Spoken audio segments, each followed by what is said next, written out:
The conference room at Sterling and Associates fell silent after my brother Marcus's declaration. 11 rental properties in prime Florida locations, Tampa, Orlando, Miami Beach, combined value approximately $4.2 million, and according to Marcus, they were all his. "This is only fair," my mother added, her hand on Marcus's shoulder.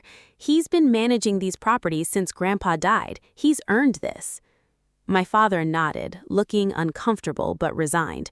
"Tegan, you understand, Marcus has always been the responsible one, the business-minded one." My Aunt Rebecca smirked from across the mahogany table. "What would you even do with rental properties, Tegan? You work at some government office doing paperwork." I kept my expression neutral, my hands folded calmly in my lap. 5 years. I'd kept this secret for 5 years, watching, documenting, waiting for exactly this moment. "Well," Marcus leaned back in his leather chair, arms crossed. "Nothing to say? No tantrum? Good. Maybe you're finally growing up and accepting reality." I looked at my father, really looked at him. He was 73 now, grayer than I remembered. He'd always chosen Marcus, always, the golden child who could do no wrong. "Dad," I said quietly, "you really don't know, do you?" His fork, we'd been having lunch before this impromptu meeting, clattered to the table. His face went completely white. Marcus shot forward in his chair. "Know what?" I smiled. "Everything." Growing up, I was always the overlooked daughter.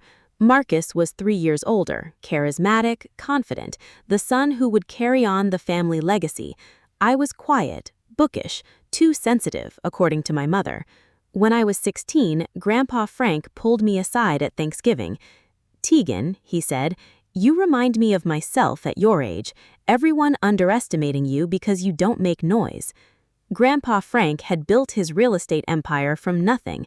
Starting in 1967 with a single duplex in Tampa, he'd spent 40 years acquiring properties, renovating them, building passive income. By the time I was born, he owned 17 rental units across Florida. "Your father doesn't have the stomach for this business," Grandpa told me during one of our Saturday morning breakfast meetings, a tradition that started when I was 14. "And Marcus thinks money should come easy. He doesn't understand the work." But he saw something in me. The way I asked questions about property values, market trends, tenant screening. The way I actually listened when he explained cap rates and cash-on-cash returns. When I turned 18, Grandpa made me an offer. "I'll pay for your college completely. Any school, any degree. But I want you to double major, business administration and real estate finance. And every summer you work for me, learning the real business." I accepted immediately. My family barely noticed. Marcus was at Yale studying economics, the pride and joy. I went to University of Florida, a state school, my mother said with thinly veiled disappointment, and worked my tail off. Summers, I learned everything: property management, maintenance coordination, tenant relations, legal compliance, financial analysis. Grandpa Frank didn't just teach me, he tested me, gave me properties to analyze, decisions to make, problems to solve. "You're a natural," he told me after I identified a tax advantage he'd missed on a property acquisition. "Better than any property manager I've ever hired." But I stayed quiet, let my family think I was just helping Grandpa with light office work, while Marcus interned at prestigious investment banks. After college, I took a job at the Department of Housing and Urban Development. Government work. Stable, boring, unimpressive. At least that's what my family thought. They had no idea I was in the Office of Policy Development and Research, working on housing market analysis, learning federal housing policy from the inside. "Still pushing papers for the government?" Marcus would say at family dinners, working at a private equity firm in New York. "When are you going to get a real job?" I'd smile, say nothing. In 2019, Grandpa Frank's health started declining. He was 86, sharp as ever mentally, but his body was failing. He called me to his house in February. "Tegan," he said, "I'm not going to be around much longer, and I've made a decision." He slid a folder across his kitchen table. Inside were quick claim deeds for 11 properties, every single rental property still in his portfolio. He'd sold 6 over the years, but these 11 were the crown jewels. I'm transferring these to you, effective immediately. They're yours free and clear. No inheritance tax complications, no probate, no fighting. Just you. I stared at the documents, my hands shaking. Grandpa, this is worth about $3.8 million total at current market value, he finished, generating approximately $18,400 in monthly rental income after expenses. I've watched you for 10 years, Tegan. You understand this business. You respect it. You'll protect it. What about Dad? Marcus? His expression hardened. Your father never wanted this responsibility. He made that clear 40 years ago.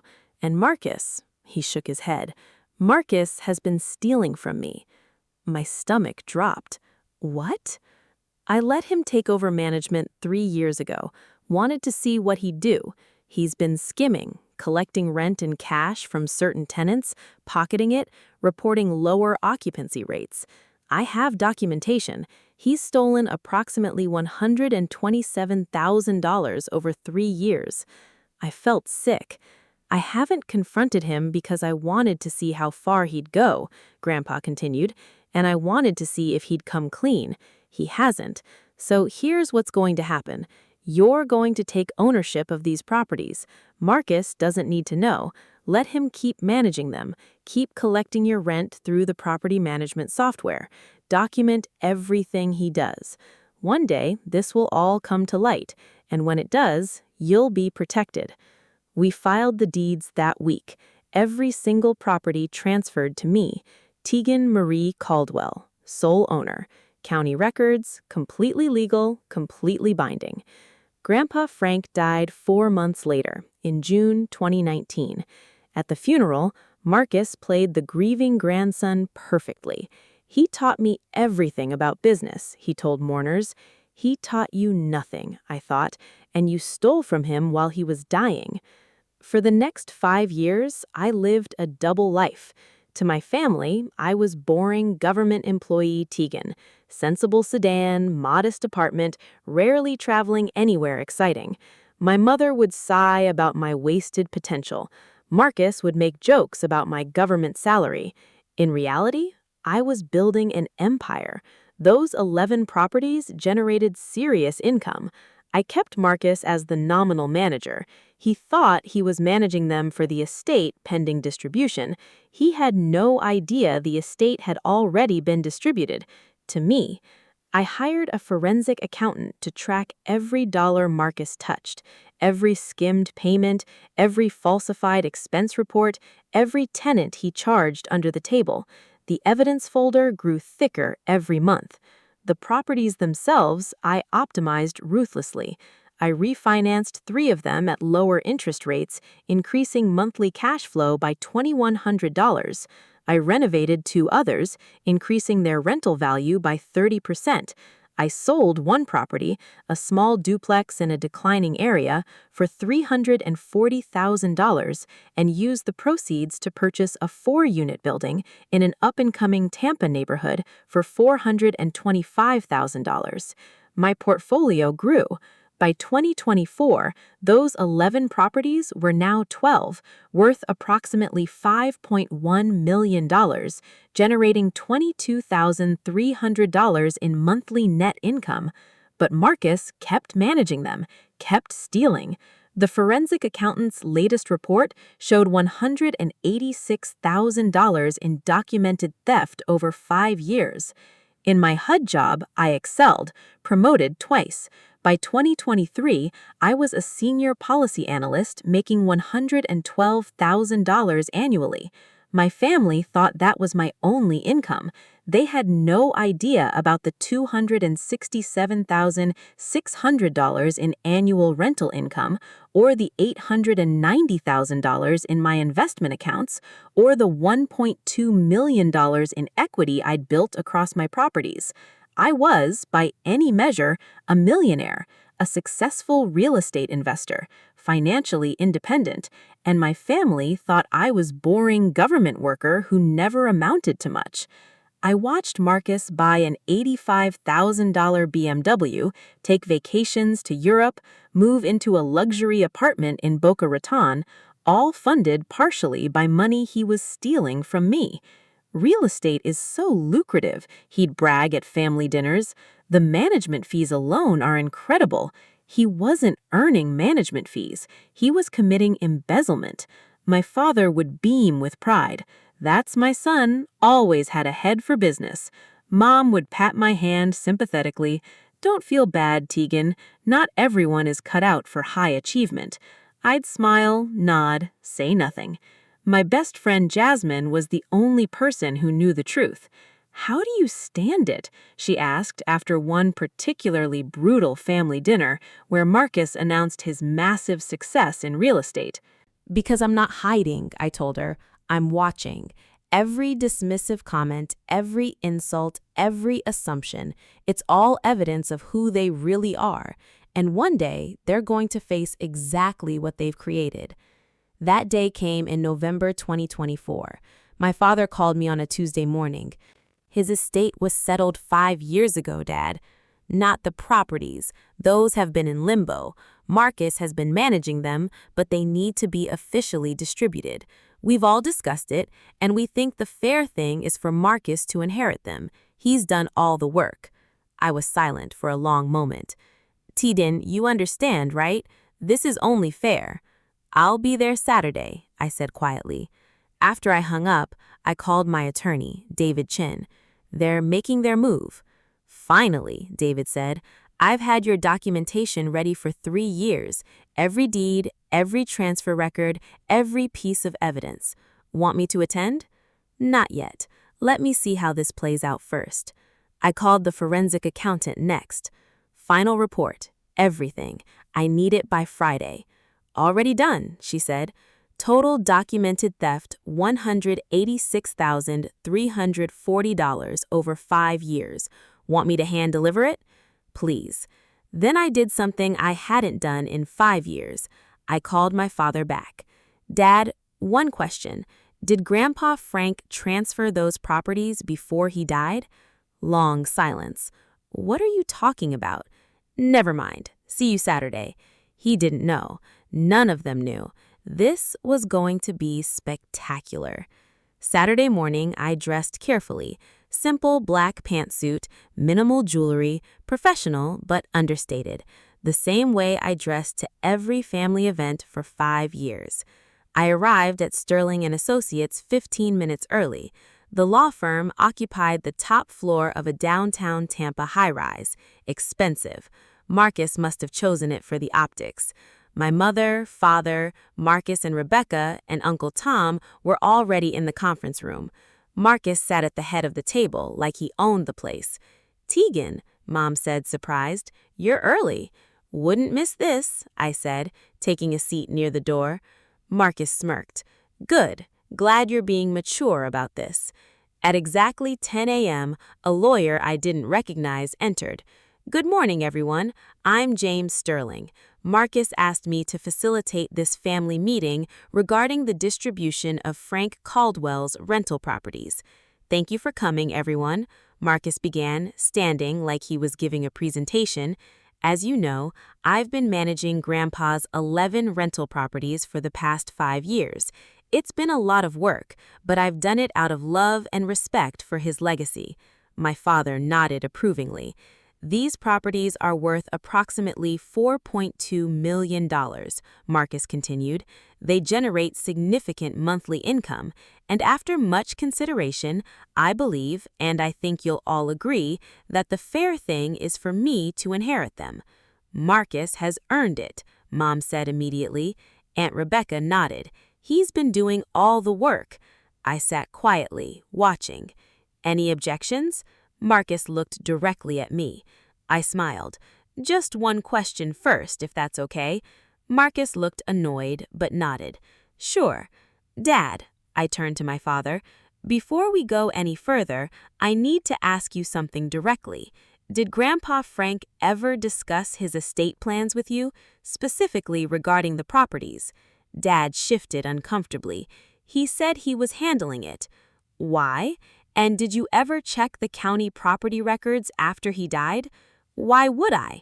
Marcus was managing everything. So you don't actually know who owns these properties right now. It wasn't a question. Dad's face went pale. That same expression from the hook, the moment of terrible realization. Marcus shot forward. What are you talking about? They're part of Grandpa's estate pending distribution. That's why we're here. I pulled out my phone and opened my email. Mr. Sterling, I apologize for the confusion, but there's actually nothing to distribute. Would you mind pulling up the Hillsborough County property records? I can provide the property addresses. James Sterling looked confused, but turned to his laptop. This is ridiculous, Marcus snapped. What are you doing? Dad, I said again, looking at my father. You really don't know, do you? His fork, we'd been having lunch before this formal discussion, clattered to the china plate. His hands were shaking. Marcus screamed, "To what?" I smiled. Who actually owns those 11 properties you've been managing for 5 years? James Sterling's face changed as he pulled up the county records. This is unusual. These properties aren't in Frank Caldwell's name. They were transferred in February 2019. Transferred to who? Mom demanded. I stood up and walked to the screen, pulling up the documents on his laptop. One by one, I displayed them. Property 1, 2847 Beach Boulevard, Tampa. Deed transferred February 18, 2019. Owner, Tegan Marie Caldwell. Marcus's face went white. Property 2, 156 Sunset Drive, Orlando. Deed transferred February 18, 2019. Owner, Tegan Marie Caldwell. This is impossible, Mom whispered. Property 3, 8934 Collins Avenue, Miami Beach. Deed transferred February 18, 2019. Owner, Tegan Marie Caldwell. I kept going. All 11 properties, every single one. Wait, Dad said, his voice shaking. You've owned these properties for 5 years? Since 2 weeks before Grandpa died, I confirmed. He transferred them to me via quitclaim deed. Completely legal, filed with the county, public record. Anyone could have checked. You're lying, Marcus said, but his voice cracked. This is some kind of fraud. Would you like to see the original deeds? I pulled out a folder from my bag. I have certified copies, or we can call the county clerk's office right now, or you can check the property tax records. I've been paying all property taxes since 2019. James Sterling was scrolling through documents, his professional demeanor cracking. These are legitimate, filed properly, notarized, recorded. Ms. Caldwell has been the legal owner since February 2019. The room erupted. How could you keep this secret? Mom shouted. Why didn't Grandpa tell us? Aunt Rebecca demanded. But I was watching Marcus, watching the realization dawn on his face, the terrible understanding. Marcus, I said quietly, do you know what this means? He couldn't speak. It means that for 5 years you haven't been managing Grandpa's properties. You've been managing my properties as my employee, without a contract, without my explicit authorization. Dad said I should, and more importantly, I continued, pulling out another folder, it means that every dollar you skimmed, every rent payment you pocketed, every falsified expense report you filed, that wasn't theft from an estate. That was theft from me, direct embezzlement from the legal property owner. I opened the second folder, the forensic accountant's report.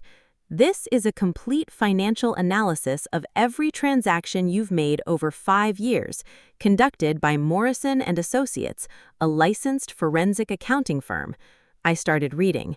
Unit 2847E Beach Boulevard. March 2019, you collected $1,850 in cash rent from tenant James Morrison. You reported the unit as vacant and pocketed the money. April 2019, same tenant, same amount. May 2019, stop, Marcus whispered. Unit 156B, Sunset Drive. You charged tenant Maria Gonzalez a $300 late fee that doesn't exist in her lease. You kept the money and never reported it. You did this 17 times over 2 years. Stop! Over 5 years, I said, my voice steady and cold. You stole $186,340 from me. That's not an estimate. That's documented, proven, down to the dollar. I slid the report across the table to James Sterling. Every transaction is detailed here. Dates, amounts, methods, including copies of the actual lease agreements versus the falsified reports Marcus submitted. Dad was staring at Marcus like he'd never seen him before. You stole from your sister? I didn't know, Marcus shouted. I thought I was managing Grandpa's properties. This is entrapment. Entrapment requires law enforcement involvement, I said calmly. This is just documentation. You stole money that didn't belong to you. The fact that you didn't know who you were stealing from doesn't actually matter. Theft is theft. Mom found her voice. Tegan, this is your brother. Surely we can work this out as a family. No, I simply. What do you mean, no? I mean, I'm not interested in working this out. Marcus committed nearly $200,000 in felony theft over 5 years, consistently, deliberately. I turned to James Sterling. Mr. Sterling, I assume attorney-client privilege doesn't apply here, since I'm not actually your client. He looked uncomfortable. That's correct. Good. Then you're a witness to this conversation. I pulled out a third folder. This is a formal complaint I'm filing with the Florida Department of Law Enforcement. Detailed documentation of felony grand theft, embezzlement, and fraud. Marcus lunged across the table. You can't do this to me. Uncle Tom grabbed him, pulling him back. I'm not doing anything to you, I said. I'm simply reporting crimes that you committed against me. Why? Dad asked, and he looked genuinely broken. Why did you wait? Why let this happen? I looked at him, really looked at him. Because, Dad, I needed to know. I needed to see if Marcus would come clean, if any of you would question the situation, if anyone would check public records or ask basic questions or treat me like I might actually be competent. 5 years, I continued. 5 years of family dinners where Marcus bragged about his real estate success using my properties. 5 years of you telling me I wasted my potential. 5 years of Mom sighing about my little government job while I was building a multi-million-dollar portfolio. 5 years of watching you choose him, Tegan, always. We didn't know, Mom whispered. You didn't ask, I corrected. Not once did any of you ask about my life with genuine interest. You assumed. You dismissed. You decided I was the failure and Marcus was the success, and you never questioned it. Aunt Rebecca spoke up, her voice sharp. So this is revenge? You're going to destroy your brother over hurt feelings? No, I said. I'm going to report crimes that were committed. That's not revenge, that's justice. And honestly, if Marcus had stopped stealing even once in 5 years, this would be different. But he didn't. He escalated. Last month, he pocketed $8,200 in a single week. I pulled out another document. This is a notice of termination of property management services. Marcus, you're fired. Effective immediately. You have 48 hours to turn over all keys, documents, and tenant contact information. And if I don't, he snarled, then I add obstruction and conversion of property to my complaint. James Sterling cleared his throat. Ms. Caldwell, I should mention I cannot represent you in this matter, as Marcus approached me first, but you should know that your documentation appears extremely thorough. If these allegations are accurate, this is indeed serious criminal behavior. They're accurate, I said. Every word. I stood up, gathering my folders. I'm going to leave now. I have a meeting with my actual attorney this afternoon to file the formal complaint. Marcus, you should probably hire a lawyer. A good one. Tegan, please, Dad said, standing. He's your brother. No, Dad. He's your son. There's a difference. Brothers don't steal from each other for 5 years. Brothers don't let you believe you're a failure while they profit from your success. I walked to the door and paused. One more thing.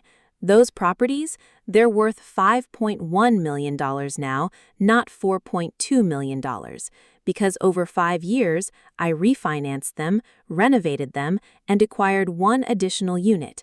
That's what actual real estate management looks like. I generate $22,300 in net monthly income from those properties. That's $267,600 annually on top of my $112,000 government salary. I'm not a failure, Dad. I'm a millionaire.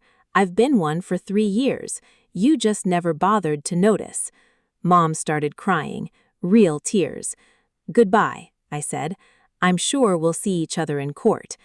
As I reached for the door handle, Marcus shouted one last time, "You're going to regret this. I'll fight you on everything. I'll prove you set me up." I turned back. "Marcus, please fight me, because here's what discovery will reveal. Grandpa Frank knew you were stealing from him before he died. He documented it. He left me a letter explaining exactly why he chose me and not you. It's in a safe deposit box, along with his personal journals, detailing every conversation he tried to have with you about integrity and business ethics. You want to fight this in court? We'll bring all of that in. Every family dinner where you lied about your success, every tenant who will testify you collected cash under the table, every fake expense report with your signature. Or, I said quietly, you can accept that you got caught, that actions have consequences, and that maybe, just maybe, the person you dismissed as worthless was paying attention all along. I opened the door. "Tegan," Dad called out. I stopped, but didn't turn around. Did he really know? Did Grandpa really know Marcus was stealing? Yes, I said. He gave Marcus 3 years to come clean. He never did. So Grandpa protected what he'd built. He gave it to someone who would respect it. Why didn't he tell me? I finally turned around. He did, Dad. He tried to tell you for 40 years that Marcus wasn't ready, that he didn't have the character for this business. But you never listened to him either. You only heard what you wanted to hear, just like you've only seen what you wanted to see.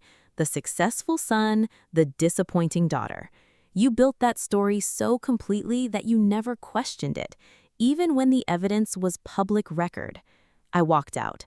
Behind me, I heard Marcus start screaming again, heard Mom sobbing, heard Aunt Rebecca's sharp voice demanding explanations. But I kept walking. Within 48 hours, everything collapsed for Marcus. Monday morning, I filed the formal complaint with the Florida Department of Law Enforcement.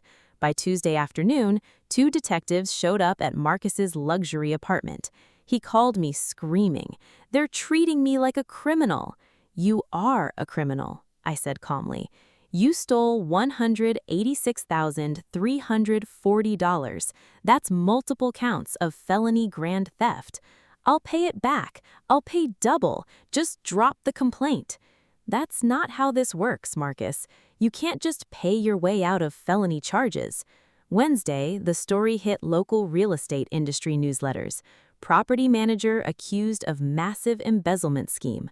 Marcus's name was public. His employer, the private equity firm, put him on immediate administrative leave. By Friday, he was terminated.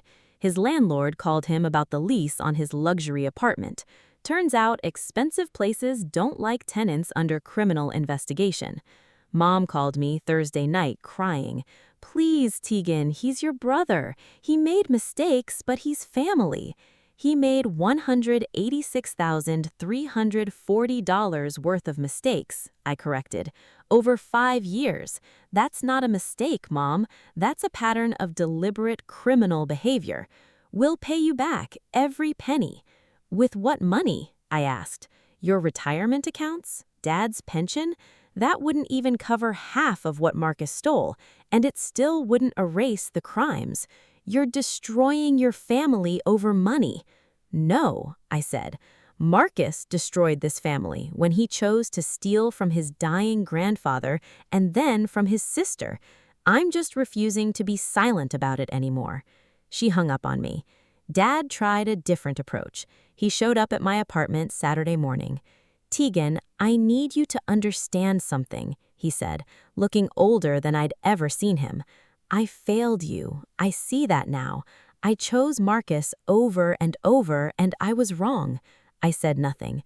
Your grandfather tried to tell me. He said you had something Marcus never would. Integrity, real understanding. I thought he was just being sentimental. He was being accurate, I said.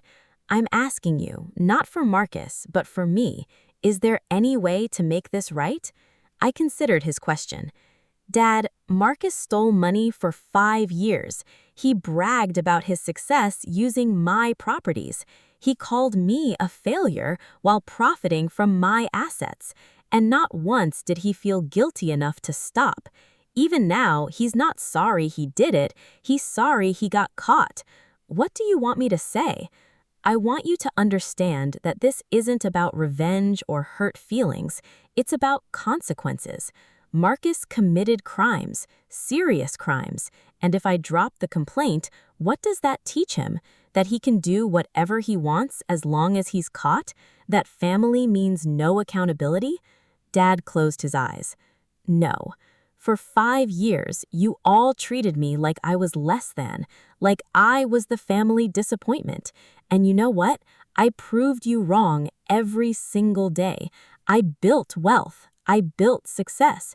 I did it quietly, strategically, intelligently, and I did it while watching my brother steal from me and my parents celebrate him for it. I'm sorry, Dad whispered. I know you are, but sorry doesn't undo 5 years. Sorry doesn't give me back the family dinners where I was dismissed.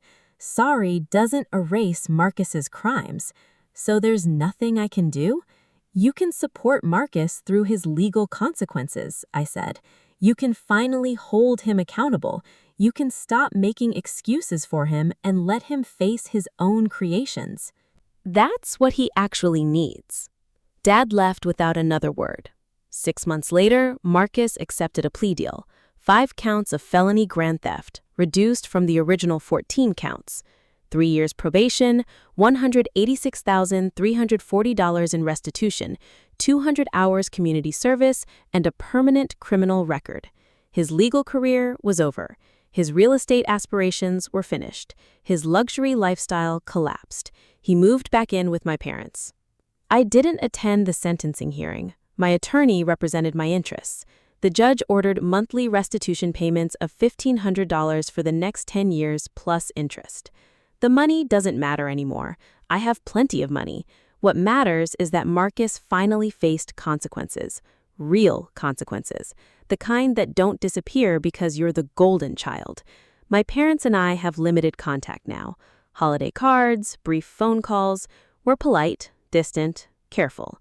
Mom asked me once if I'd ever forgive Marcus. Maybe, I told her, but forgiveness doesn't mean pretending it didn't happen. It doesn't mean giving him access to my life again.